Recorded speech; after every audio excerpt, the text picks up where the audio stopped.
a beautiful day. It's a beautiful day. Assalamu alaikum, Tanzania. Horta Ogaden, I will never marry an Ogaden man. I am sorry. I am not Kabiliste, but I will never marry an Ogaden person. And Up, nigga. Wool up, wool up, wool up. Horta Ogaden, I will never marry an Ogaden man. I am sorry. I am not Kabiliste, but I will never marry an Ogaden person. And there's nobody in my family that is, is Ogaden. Anaka, we've married each other. Dulbahante, yo habar cha'lo. My family is Dulbahante, yo habar cha'lo. Anaka skursane. There's a little bit of Hawiye, but that's it. Like Anaka, we don't have Ogaden blood in us, Mr. Connection. Nothing against Ogaden. They're very beautiful. They're very handsome. Or that anybody else can like.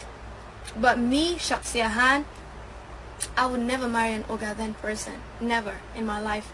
Skudakan manihin, like they're very slow. Shamba sana. I am sorry if this reached out to you in the wrong way, but I don't care. Ogaden, hell no. Number 2, Kof or Red Somalia. Like, I don't care if you're Isak, Dulbahanta, whatever. As long as you're born in Somalia, it's also a no. I'm gonna fuck with. At least I will try Djibouti. I like people from Djibouti. You know why? Dadka Djibouti ga ka imaadeen waa dadka Sujuga oo kale. Sujuga waa kuwaas oo Kenya, Uganda, Tanzania ku dhashteen.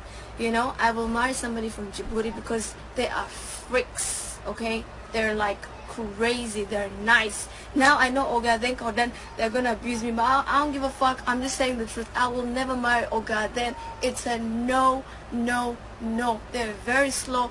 Like, they're like Horta Ogaden ka waxaan ku nacay Kenya. Like, I hate Ogaden from Kenya. I'm not gonna lie to you guys. So if you're Ogaden, I am sorry. Aniga, I am Dulbahante. I know that we're all darod with Ogaden or whatever. Harti, I don't know much about that, but I would never marry an Ogaden person. Waxaan ku nacay Kenya. Like, they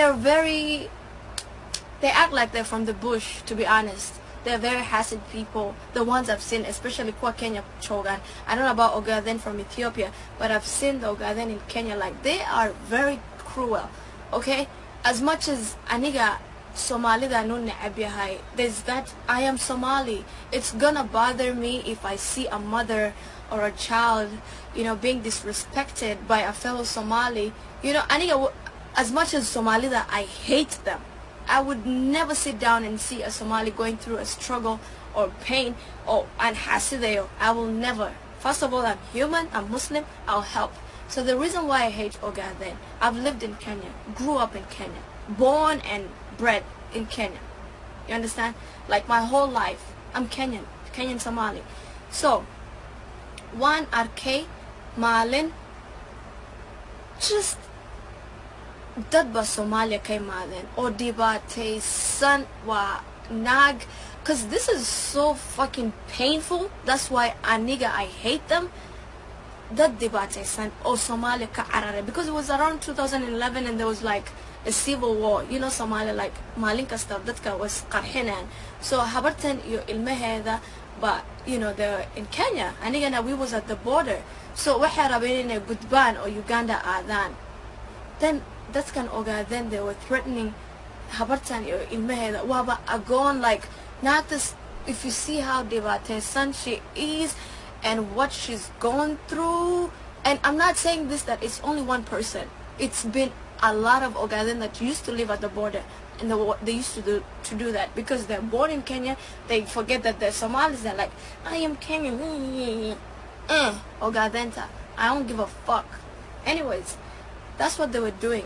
Not since she was crying and telling them I'm sorry. Now remember me, I used to go to school in Uganda, so I know the system very well, and I know like that the area, because I lived there.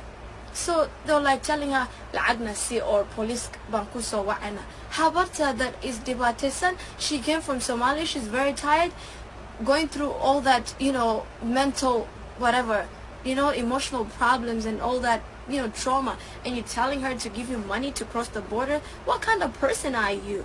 And it's not one person, it's the entire Ogaden that used to live there. That's how they used to make their living. They're very lazy, they can't go to work. You understand? Like, they just want to sit around and fuck bitches all day long. So that's why I don't like Ogaden. I don't know about the ones in Ethiopia, but the ones in Kenya, oh my God. If you're my follower, please unfollow me, because the day I know you're Ogaden from Kenya and you're my whatever, I'm gonna block you.